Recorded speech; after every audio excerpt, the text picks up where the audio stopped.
अस्सलाम वालेकुम dear students, ये ग्रुप 3 मैथ 313 लेक्चर नंबर 9। इधर लिखा हुआ है सब group of a cyclic group is cyclic. अब पहली बात है कि आपको ये पता होना चाहिए what is a cyclic group. इसको आप देख लें वहां से लेक्चर नंबर 7 से। लेक्चर नंबर 7 में मैंने साइक्लिक ग्रुप करवाया था। बात सिर्फ इतनी की थी कि होता तो ग्रुप ही है, लेकिन उसमें कोई एलिमेंट होता है या एक से ज्यादा एलिमेंट होते हैं, उनकी पावर लेने से सारा ग्रुप आ जाता है। ये लें जी, ये था जी साइक्लिक ग्रुप।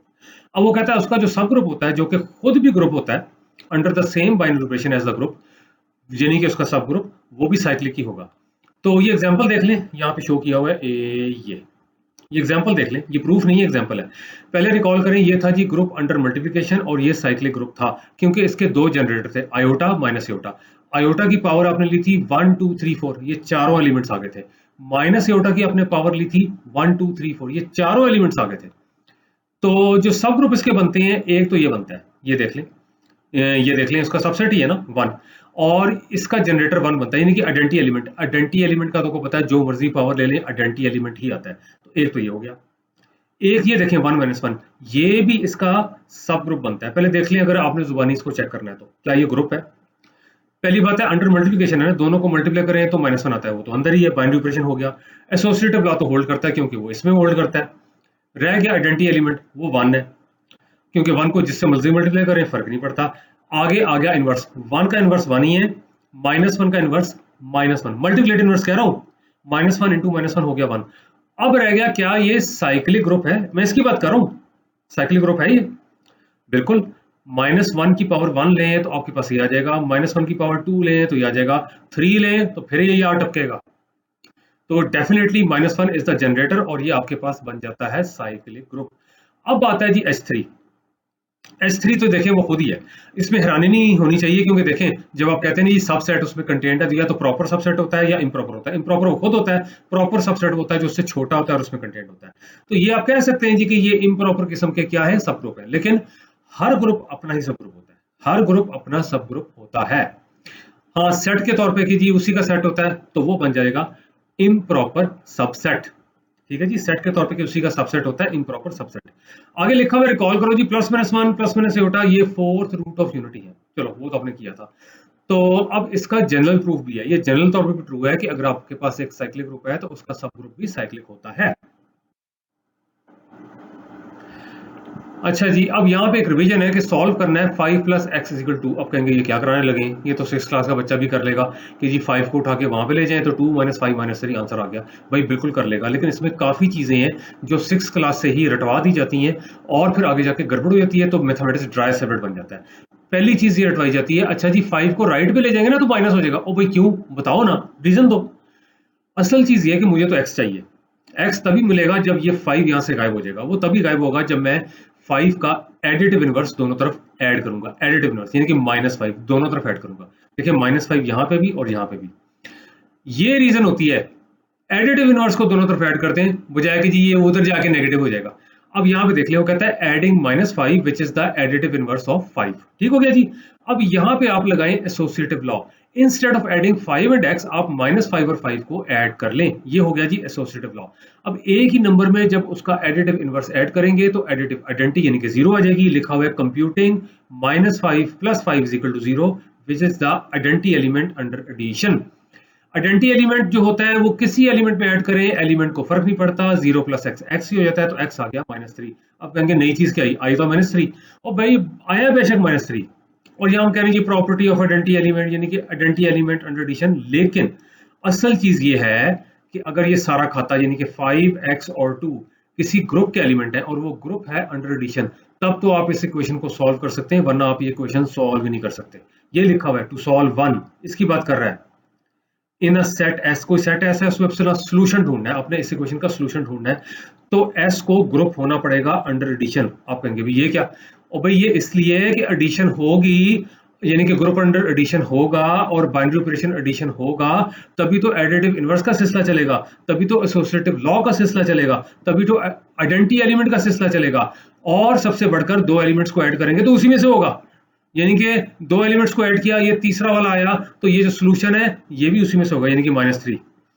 तो इसका मतलब है to solve 1 in a set S must be a group under addition, और इन जनरल ये 5x और 2 ये जितने तीनों है ना, ये ग्रुप में होने चाहिए under the given binary operation, ये ग्रुप में होने चाहिए। तो ये वाली चीज आ गई। अच्छा जी, अब ये वाली चीज हो गई। अब एक और बड़ी इंपॉर्टेंट चीज, वो तो आप कहेंगे सर आप 2 क्लास भी चले गए। चले, एक चीज समझनी है, बेशक इस लेवल पे अगर 2 क्लास की जरूरत है तो समझने में क्या हर्ज है, कोई शर्म की बात नहीं है। ये ले जी डिवीजन एल्गोरिदम। देखें जी, बहुत एक मशहूर मैथमेटिशियन गुजरे हैं, मोहम्मद बिन मूसा अल ख्वारिज़मी। मेरे वाले साहब मरहूम डॉक्टर चौधरी मोहम्मद हुसैन साहब, यानी कि डॉक्टर CM हुसैन साहब, उन्होंने एक रिसर्च पेपर भी इन पे लिखा था कि मोहम्मद बिन मूसा अल ख्वारिज़मी अ ग्रेट मुस्लिम मैथमेटिशियन। ठीक है जी, अ ग्रेट मुस्लिम मैथमेटिशियन, ये उन्होंने पेपर लिखा था। वो अल ख्वारिज़मी साहब जो थे, अल ख्वारिज़म के रहने वाले थे, और अल ख्वारिज़म का जो वर्ड है फिर ट्विस्ट होकर बन गया एल्गोरिदम, इसलिए मैं आपको ये बता रहा हूँ सारा।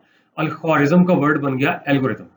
अब डिवीजन एल्गोरिथम क्या है? आप कहेंगे ये तो वाकई 2 क्लास की चीज आ गई है, मे बी 1 क्लास की। के जी अब 7 को हमने 2 पे डिवाइड करना है, 2 3 आर 6 और 1 रिमाइंडर, और यूं लिखते हैं इसको, 7 को लिखते हैं 2 मल्टीप्लाई बाय 3 प्लस रिमाइंडर। असल में यहाँ पे देखें, ये देखें, ये P stands for the product, R for the reminder, Q for the quotient, और उर्दू में तो बड़ा अजीब सा नाम है, खारिज किस्मत। अच्छा, अब यहाँ पे देखें, ये जो चीज अब आपके पास आ रही है ना, एम नहीं मैंने बताया क्या है, एन क्या है, एम बैरल ये डिवाइजर है, एन डिविडेंड है। एम डिवाइजर है, एन डिविडेंड है। और ये जो आपके पास डिविडेंड साहब हैं, ये होते हैं डिवाइजर को मल्टीप्लाई करते हैं कोशेंट से, जो कि ये है प्लस रिमाइंडर। अब हम जब 2 क्लास में थे, अभी तक मुझे याद है टीचर कहते थे ये जो रिमाइंडर आ रहा है ना, ये इस 2 के बराबर भी नहीं होना चाहिए, इससे बड़ा भी नहीं होना चाहिए, इससे छोटा होना चाहिए। वही चीज यहाँ पे लिखी हुई है। देखिए, एन को लिखा है ना एम क्यू प्लस आर, बिल्कुल जैसे 7 को लिखा था 2 इंटू 3 प्लस 1, बिल्कुल वही लिखा हुआ है। इन दोनों को मल्टीप्लाई करके प्लस आर किया हुआ है, तो एन साहब आ गई। आर साहब जो है ना, स्ट्रिक्टली जो है, स्ट्रिक्टली ये देख लें, किसकी वो बात कर रहा है, इसकी बात नहीं कर रहा, इसकी बात कर रहा है, इसकी बात कर रहा है जिसपे कि डिवाइड किया गया, उससे कहते हैं स्ट्रिक्टली छोटा है, उससे स्ट्रिक्टली छोटा है। ठीक हो गया जी। तो यहाँ पे देख लें, 0 भी हो सकता है। देखें, अगर यहाँ पे 6 होता है तो 2 3 आर 6, तो यहाँ पे रिमाइंडर 0 0 हो सकता है, 0 से बड़ा हो सकता है, लेकिन जिस चीज पे आप डिवाइड कर रहे हैं उससे स्ट्रिक्टली छोटा होगा। अब आप कहेंगे सर ये क्या हो रहा है? भाई देखिए, अगर तो आपको डिवीजन एल्गोरिथम का पता है ना, तो आप जनरल प्रूफ कर सकेंगे किसका, कि subgroup of a cyclic group is cyclic, subgroup of a cyclic group is cyclic. अगर आपको इस डिवीजन एल्गोरिथम का पता है, नहीं पता तो फिर कभी नहीं कर सकते, इसलिए मैंने आपको ये बताया। आगे जाने से पहले मैं ये बता दूं, आगे जाके मैंने रिवाइज कराना है फंक्शंस, जो कि जारी बात है कि बेसिक थ्योरी है फंक्शंस की, और आप ये भी कह सकते हैं कि बेसिक सेट थ्योरी में से ही कुछ हमने लिया है या उसका हिस्सा है। वो इसलिए कि आगे जाके टॉपिक्स आ रही हैं परमुटेशन, परमुटेशन ग्रुप्स, और अगर आपको नहीं पता होगा what is one to one function, what is onto function, what is bijection mapping, what is inverse function, तो सारा मसला खड़ा हो जाना, यानी कि परमुटेशंस भी समझ नहीं आनी, परमुटेशन ग्रुप भी समझ नहीं आना। वो इस लेक्चर में तो नहीं है, अगले लेक्चर में होपफुली होगा, लेकिन उसको समझने के लिए अगली स्लाइड से शुरू हो रहा है फंक्शंस, तो उसको पूरी तवज्जो से कर लें। और ये फिर देखें, बैकग्राउंड यही कराई जा रही है, इंस्टेड ऑफ सेइंग कि जी अच्छा जी फंक्शंस की थ्योरी कहीं से रिवाइज कर लें, यही कराई जा रही है, पूरी तवज्जो से उसको समझिएगा। चलें अब आगे चलते हैं। ये लें जी, ये फंक्शन की डेफिनेशन से हम शुरू करते हैं। वैसे तो अल्लाह माफ करे आजकल कोरोना फैला हुआ है, फंक्शन नहीं करने चाहिए, लेकिन बहरहाल ये वाला हो जाएगा, मैथमेटिक्स वाला फंक्शन हो जाएगा। हाँ जी, डेफिनेशन को कहता है अ फंक्शन और मैपिंग फाई, एफ का एफ कह लें, from a set A into a set B is a rule that assigns to each element a या स्मॉल ए कह लें of capital A exactly one element b, या small b कह लें of capital B. अच्छा जी, अब देखते हैं फंक्शन और मैपिंग। पहली बात है कि ये बिल्कुल टर्मिनोलॉजी सेम है, फंक्शन कह लें या मैपिंग कह लें। एफ लिखना है एफ लिख लें, फाई लिखना है फाई लिख लें, और मैपिंग होती है एक सेट से दूसरे सेट में। और सेट तो वो चीज है जो बहुत छोटी क्लासों में आ गया जी, कलेक्शन ऑफ एलिमेंट्स, ये होता है ना सेट। अब वो कहता है वो एक रूल होता है, फंक्शन या मैपिंग को रूल कहते हैं, दैट असाइंस, असाइंस का मतलब होता है एलोकेट करना, मुख्तस करना। अब आप कहेंगे ये तो और उल्टे उल्टे अल्फाज आ रहे हैं, मतलब कि मुश्किल आ रहे हैं, तो बहरहाल लेकिन अभी मजीद क्लियर हो जाएगा। कहता है that assigns to each element small a of capital A exactly one element small b of capital B. ये ऐसा करते हैं, पहले नीचे डायग्राम ड्रॉ करते हैं, फिर ये ज्यादा क्लियर होगा। मैथमेटिकली देखें कैसे लिखा है। मैथमेटिकली ये लिखा है, चलें इसको भी पहले पढ़ लेते हैं। वो कहता है जी कि आपके पास जो मैपिंग होती है वो सेट ए से सेट बी की तरफ जाती है, या set a into set b होती है। देख लें, five mapping from set a to set b. और जब वो कहता है जी assigns to each element a of capital a का हर एलिमेंट कवर हो रहा है exactly one element small b of capital B, ये मतलब है five of a is equal to b, यानी कि ए साहब जो हैं बी पे मैप हो रहे हैं अंडर फाइव। ये टॉपिक तो हो गया, लेकिन अभी तक डायग्राम नहीं आई, डायग्राम से ज्यादा क्लियर होगा। ये लें जी, लिखा हुआ है शोन बिलो। ये देखें जी, ये सेट ए ले लें, ये सेट बी ले लें, ये फाइव साहब आ गए, ठीक है जी, ए टू बी। ये स्मॉल ए आ गया, ये स्मॉल बी आ गया, ये हुआ जी, ठीक है जी। अब ऊपर से दोबारा पढ़ते हैं। वो कहता है फंक्शन और मैपिंग फाइव, जो कि ये है, फ्रॉम अ सेट ए, जो कि ये है, इनटू अ सेट बी, जो कि ये है, is a rule that assigns to each element small a of capital A. देखिए यहाँ पे तो एक ही बनाया हुआ है, पता नहीं कितने एलिमेंट, लेकिन वो ईच एलिमेंट कह रहा है, ठीक है ना। एक हर एलिमेंट जो है उसको असाइन करेगा exactly one element b of capital B. ये देख लें, तो इसमें इंपॉर्टेंट बात ये है कि यहाँ के सारे एलिमेंट्स कवर होंगे। ध्यान से सुने, यहाँ के सारे एलिमेंट्स कवर होंगे, क्योंकि वो कह रहा है जी each element small a of capital a, और वो कह रहा है जी exactly one element small b of capital b. यहाँ पे जो आपके पास एलिमेंट असाइन होगा जो कि ए को मिला है, या ये कहना चाहिए ए सिर्फ एक एलिमेंट पे ही मैप होगा। फिर सुन लें, स्मॉल ए जो है सिर्फ एक एलिमेंट कैपिटल बी का जो होगा वो उस पे मैप होगा, ए एक से ज्यादा एलिमेंट्स पे मैप नहीं होगा। मैथमेटिकल ये है। ये फाइव साहब है, ए टू बी जो नजर आ रहा है, ये ले जी, ये आपके पास आ गया ए, ये आपके पास आ गया बी, ये है जी फाइव। और यहाँ पे कह रहा है which means five of a is equal to b. इसको यूं भी पढ़ सकते हैं, जो लिखा हुआ है five of a is equal to b, इसको यूं भी पढ़ सकते हैं, image of small a is equal to small b under five. Image of small a is equal to small b under five, या a is going to map on b, ये आपके पास है। तो ये वाली बात है कि image of small a is small b under five, ये चीज है। हाँ जी, ये जो मैं कह रहा था जी, आप कहेंगे जी क्या हुआ, खतरनाक वर्ड्स बोल रहे हैं, कभी कहते हैं जी एलोकेट, कभी कहते हैं जी मुख्तस करना। मतलब कहने का ये है, यहाँ के जितने भी एलिमेंट सारे कवर्ड हैं, और यहाँ का हर एलिमेंट यहाँ के बी के एक एलिमेंट के ऊपर मैप होगा, और एक एलिमेंट भी मैप होगा, ज्यादा नहीं होंगे, ठीक है जी। तो अब कुछ देखें क्या, उई ओ तेरी, एग्जाम्पल्स देखें नेक्स्ट स्लाइड पे। अब आप कहेंगे दो क्यों हैं पिक्चर्स, इसलिए कि मेल स्टूडेंट्स भी देखें तो फीमेल स्टूडेंट्स भी देखें, दोनों ही समझने की कोशिश करें। चलें आगे चलें, एग्जाम्पल्स आ रही हैं जी फंक्शंस की। ये लें जी, पहली एग्जांपल आपके पास आ रही है, ये लें जी, ये आपके पास सेट ए, ये आपके पास सेट बी, ये जी फाइव साहब आ गए,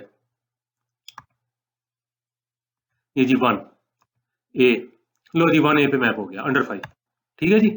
ये मतलब है जी five of one is equal to a. मतलब आप कह सकते हैं कि जो वन का इमेज है अंडर फाइव वो ए है। ये देखें, ए ठक ए के ऊपर, यहाँ पे टू, यहाँ पे बी, हो गया टू बी के ऊपर गया, एलो जी।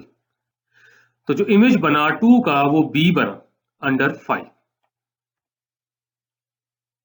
ये ले जी थ्री, ये ले जी सी, और ठक, लो जी, c is the image of three under five. बैरल, यहाँ पे देख लें जी, सी जो है आपके पास थ्री का इमेज है अंडर फाइव। अब यहाँ पे देख लें सारे एलिमेंट्स कवर हो गए, ए के सारे एलिमेंट्स कवर हुए हैं, और वन यहाँ पे देख लें ए पे मैप हो रहा है, किसी और पे नहीं हो रहा। टू जो है बी पे मैप हो रहा है और किसी पे नहीं हो रहा। थ्री जो है सी पे मैप हो रहा है और किसी पे नहीं हो रहा। So this is a mapping. लो जी फाइव मैपिंग होगी, यहाँ पे देखते हैं। चलो जी, यहाँ पे ए साहब हैं, यहाँ पे बी साहब हैं, ये आपके पास फाइव साहब आ रहे हैं, मैपिंग है कि नहीं देखना है। यहाँ पे वन है, यहाँ बी पे गया, लो जी वन का इमेज बी बन रहा है अंडर फाइव, ठीक हो गया। उसके बाद ये टू है और यहाँ पर ए है, टू साहब ए पे चले गए, लो जी टू का इमेज ए बन गया अंडर फाइव। उसके बाद जी यहाँ पे थ्री है, यहाँ पे सी है, हाँ, वो तो कहता है five is not a mapping, इसलिए कि जो थ्री साहब जो हैं जो ए में बिलोंग कर रहे हैं इनका इमेज ही नहीं है बी में, वो किसी पॉइंट के ऊपर मैप ही नहीं हुए। तो आप देख लें यहाँ पे फंक्शन की डेफिनेशन फेल हो जाती है, क्योंकि फंक्शन में देखें मैं वही कहता हूँ थ्योरी समझनी बहुत जरूरी है। उसमें उसने कहा था ईच एलिमेंट बिलोंगिंग टू ए, तो यहाँ पे देख लें ये तो रह गया। और ये देख लें रियल लाइफ में भी ऐसे ही होता है, जब बंदा नलायक होता है, फेल होता है, कुछ नहीं कर सकता, तो उसको कहते हैं तू अपनी पहचान ही नहीं बना सका। क्या करता है, वन देख, बी बन गया, जो भी बन गया होगा बी से क्या बनना है जी, ब्रिस्टर। चलो टू जो है ए बन गया, क्या एडमिनिस्ट्रेटर, कुछ भी नहीं बन सका, कुछ भी नहीं बन सका। ये तो थ्री अपनी पहचान नहीं करा सका, और मतलब है कि फेल ही हो गया। इन शॉर्ट ये मैपिंग नहीं है, क्योंकि थ्री जो है जो कि ए में है, इसका कोई इमेज या किसी एलिमेंट जो कि बी को बिलोंग करता है उस पर मैप ही नहीं हुआ, किसी एलिमेंट में मैप नहीं हुआ, बी के किसी एलिमेंट पे वो मैप ही नहीं हुआ। हाँ जी, ये फिर आए, ए साहब आ गए, बी साहब आ गए, फाइव साहब आ गए, वन ए पे चला गया, गुड, वन का इमेज ए बन गया, अंडर फाइव, ओए ये दो क्यों बन गए, वन का बी भी बन रहा है, टू है इसका सी बन रहा है, ये नहीं जी थ्री का भी सी बन रहा है। अब बताइए लगता है आपको ये मैपिंग है कि नहीं, सोच के बताएं। हालांकि बहुत बड़ी हिंट दी हुई है, हिंट क्या है, मैंने कलर चेंज किया हुआ है।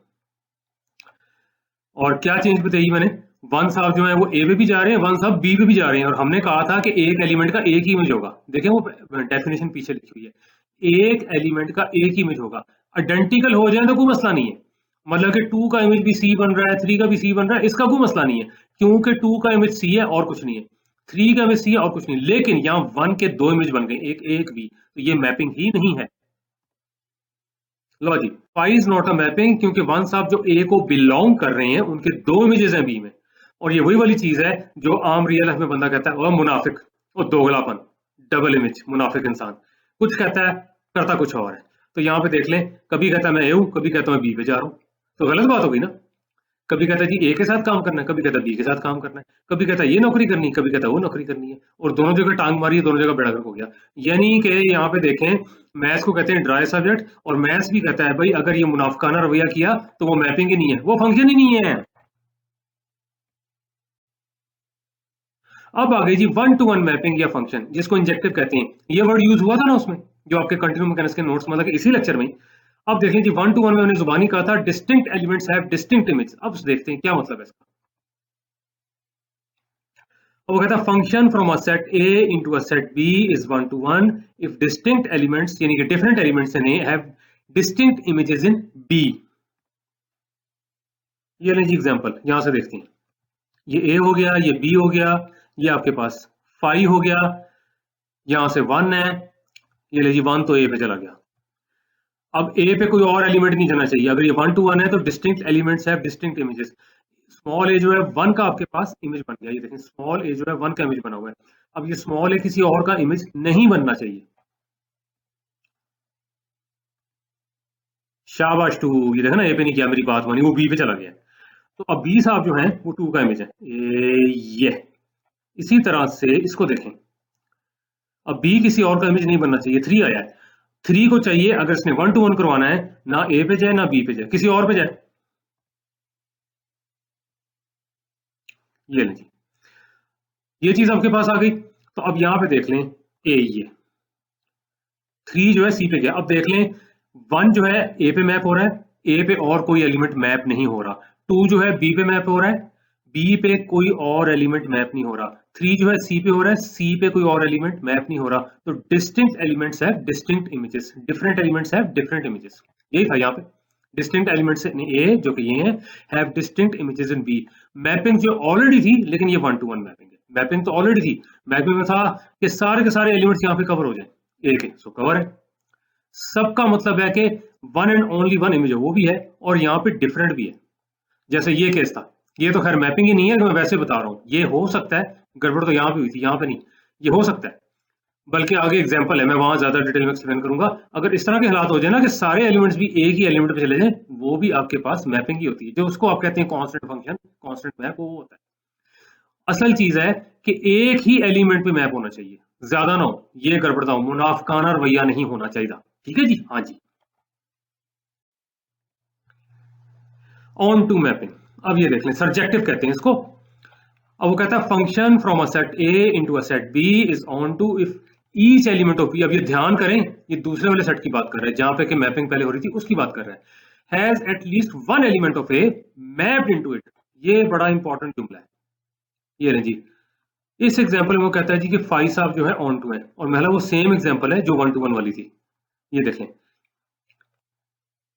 ये देख लें, यहाँ पे वन जो है ए पे मैप हुआ है, five of one is equal to a, मतलब जो ऑलरेडी हमें पता है उसकी तो हम बात करें ना। यहाँ पे फिर वो टू जो है बी पे चला जाएगा, ये लें, फाइव ऑफ टू बी हो गया।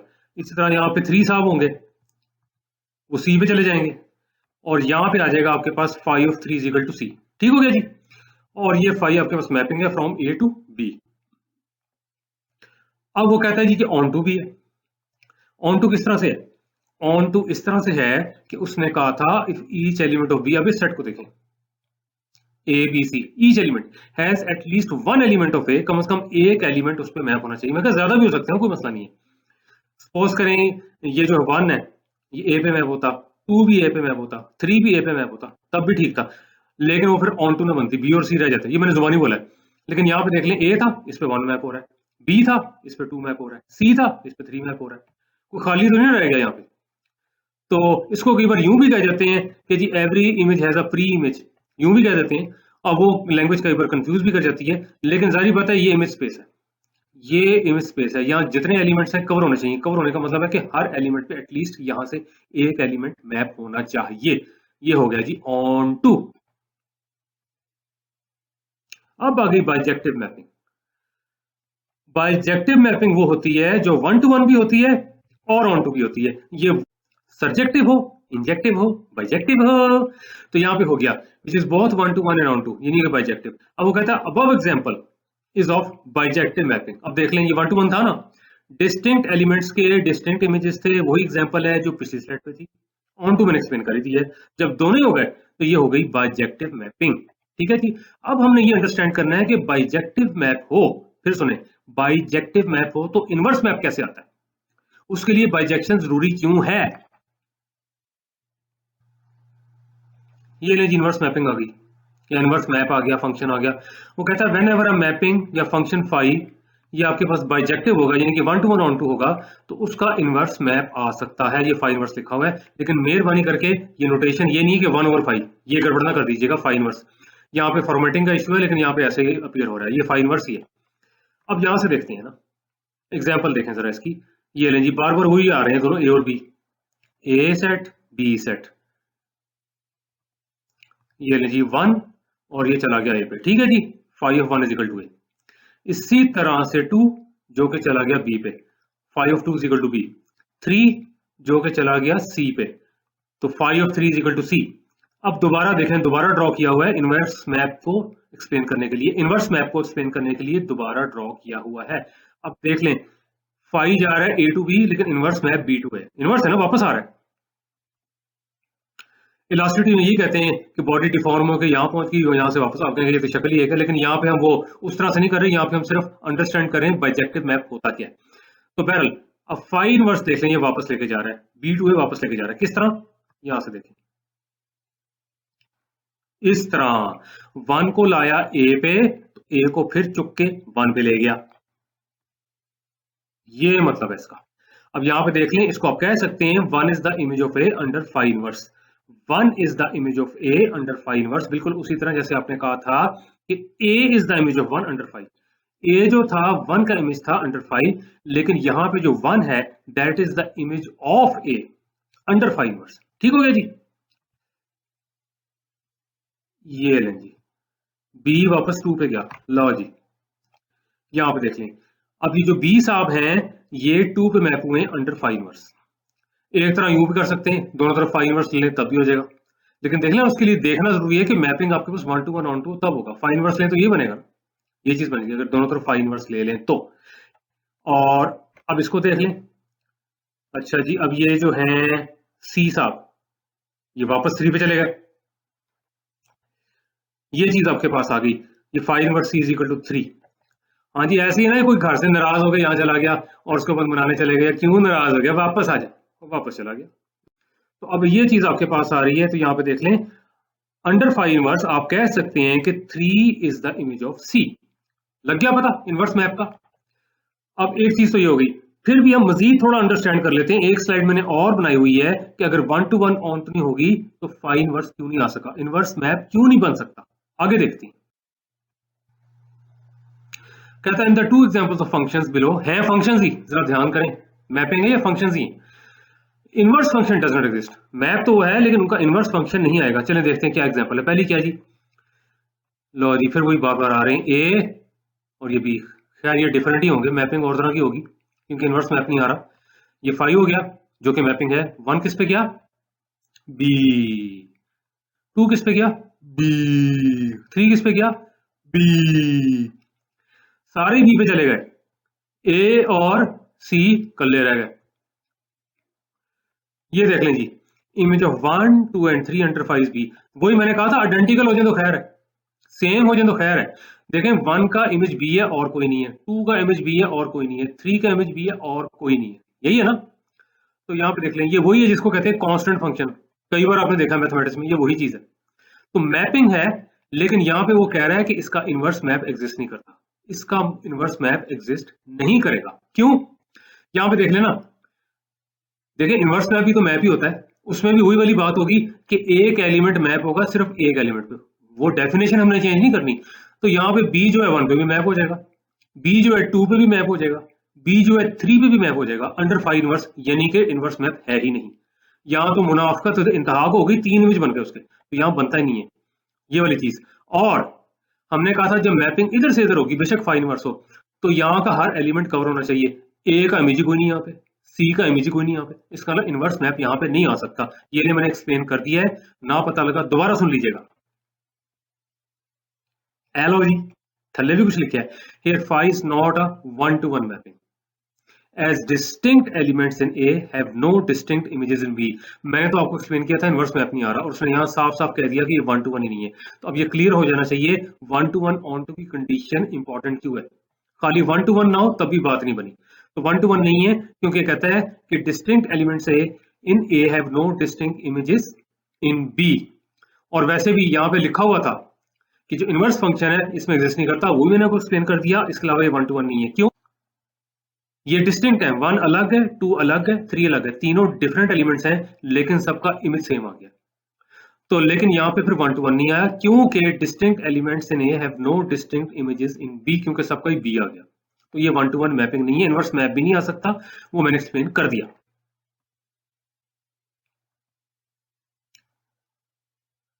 यहाँ पे देखते हैं जी, यहाँ जरा बी थोड़ा बड़ा नहीं लग रहा। अच्छा जी, 1 आ गया ए पे, 2 चला गया बी पे, 3 चला गया सी पे, ओए डी किया है। लो जी, ये 1 to 1 मैपिंग तो है, यहाँ तो सारे एलिमेंट्स कवर हैं। 1 देख लें, ए पे जा रहा है, ए पे और कोई नहीं आ रहा। 2 जो है बी पे जा रहा है, बी पे और कोई नहीं आ रहा। 3 जो है सी पे जा रहा है, सी पे और कोई नहीं आ रहा। लेकिन ये ऑन टू मैपिंग नहीं है, ये ऑन टू मैपिंग नहीं है क्योंकि हमने कहा था बी के जितने भी एलिमेंट्स हैं उन पे कम से कम एक एलिमेंट ए का मैप हो, इसलिए इनवर्स मैप यहां से भी नहीं आएगा। इनवर्स मैप करेंगे ना, ए तो 1 पे चला जाएगा, बी जो है 2 पे चला जाएगा, सी जो है 3 पे चला जाएगा, डी का इमेज कोई नहीं, डी अपनी पहचान फिर खो बैठा नकम्मा जा, तो शायद डफर ही होगा। तो यहाँ पे देख लें, ये जो चीज आपके पास आ रही है इससे पता लगता है यहाँ से इनवर्स मैप नहीं है क्योंकि डी का कोई इमेज नहीं था, या डी पे कोई ये कहना चाहिए ए का एलिमेंट मैप हुआ ही नहीं था। ठीक है जी, लो जी, 5 को कहता है कि जी ऑन टू नहीं है, ऑन टू मैपिंग नहीं है, as no element is being mapped on D in B. दोबारा 5 को कहता है not an onto mapping as no element is being mapped on D in B.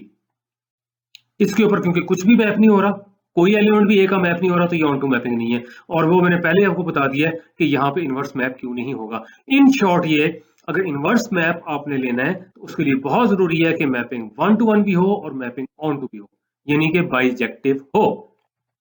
जी, कोई क्वेश्चंस हो तो जरूर पूछ लीजिएगा। बहुत शुक्रिया, बहुत मेहरबानी। The end of lecture number 9। Goodbye. अब इंशाल्लाह ताला मुलाकात होगी लेक्चर नंबर 10 में। अल्लाह हाफिज।